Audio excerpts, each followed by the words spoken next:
A dnes tu máme hostia, samozrejme. Adam Mišík.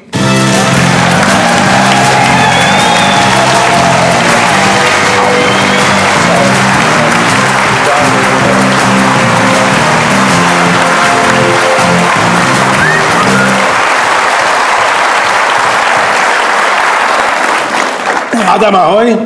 Zdravím, krásný večer přeju. Děkuji za pozvání. No, je to tu dobré, že? No, krásna vonka, musím povedať, že som čakal, že tu prídeš nedokonalejší, ale nepodarilo sa to. Máš to zase dokonale upravené. Snáď sa nám to podarí počas večera trošku rozhrabať tie vlasy. Hlavne sa tu cíť dobre s nami.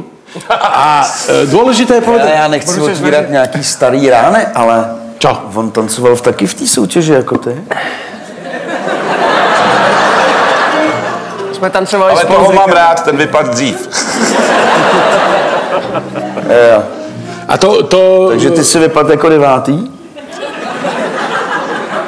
Nevím ani jak jako... Dostal jsem se do finále skoro až. Jo. Jak dlouho se Adam věnoval tanci, jak dlouho ty jsi se věnoval tanci? Co si tak vybavuje? To se nedá o tom takhle jako vyloženě mluvit, to jsou jako... Ale ono vlastně záleží na sympatiích diváků, že? Takže, ty vole... Jsem tam ještě dotáhl daleko. OK, no takto. Adame, my si zahráme teraz hru, ktorá sa volá, že hneď prejdeme k prvej hre s tebou. Hra sa menuje, že pro neslyšíci.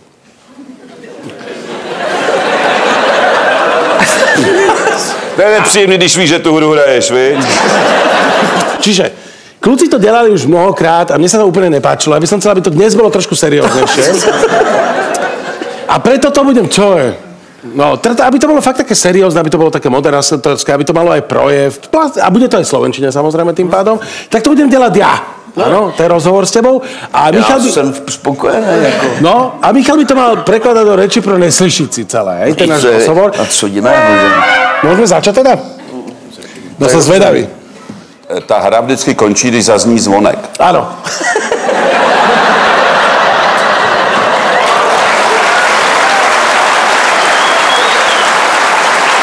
To sme nedomysleli. Choď tam, Richard, ty a skúsi vyskúšať tú pozíciu, že kedy je už dobre, že je konec. Ten na mě zve 3 roky, když dělám tady tu moderátora, vle, to dělám blbě a teď budu blbě zvonit? No, nie, však raz... To není reklama, to není to... To len raz zazvoníš, Aha, tak to bys možná... Keď už sa ti bude... Pozri, keď Já jenom doufám, že se nešáhnu na paní Čurkovou. Richarde, keď ti takto mávnem, tebe. Ne. To je ten úplne prvý naľavo. Naľavo. To myslíš ten označený? Áno.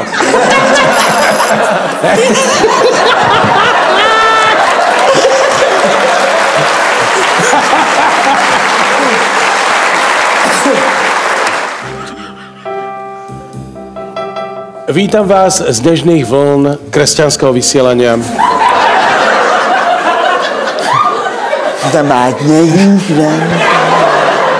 Až z ďalekého štúdia z Košíc.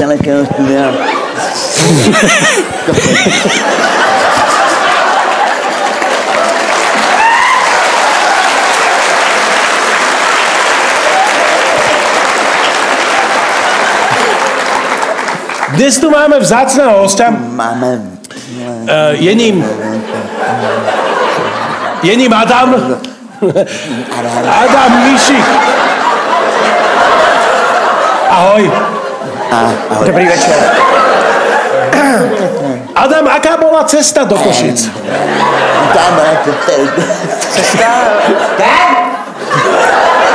Cesta byla dlouhá.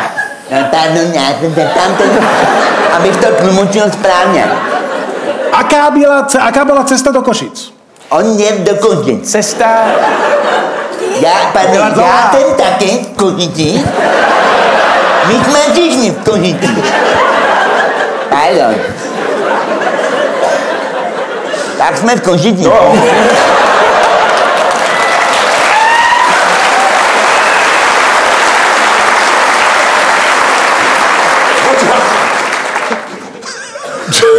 Buď rád, že nejsme v Brně.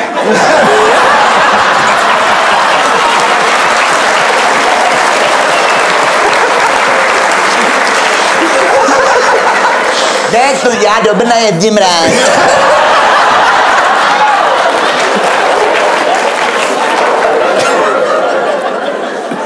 No, pokračuj, Slováku.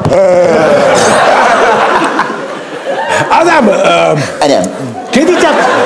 Kedy ťa prvýkrát napadlo, že budem hudobník? Tak on, tenhle, vy, pane moderátore, jste taky hudebník.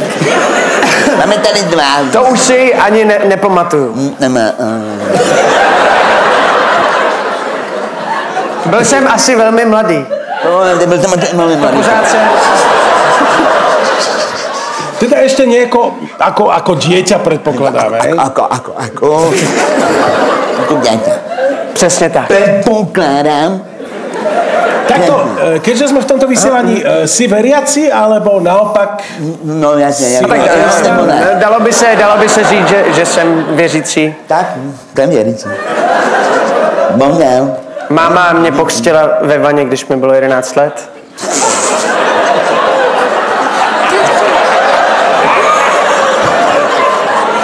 Byl to pro mě velmi silný zážitek. Velmi silný zážitek.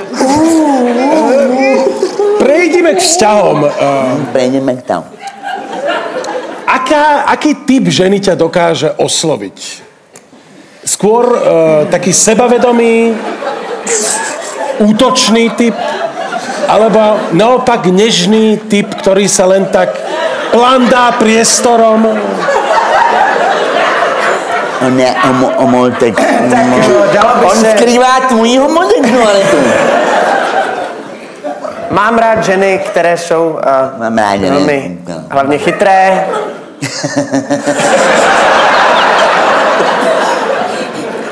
Na kráse mi nezáleží. Jo.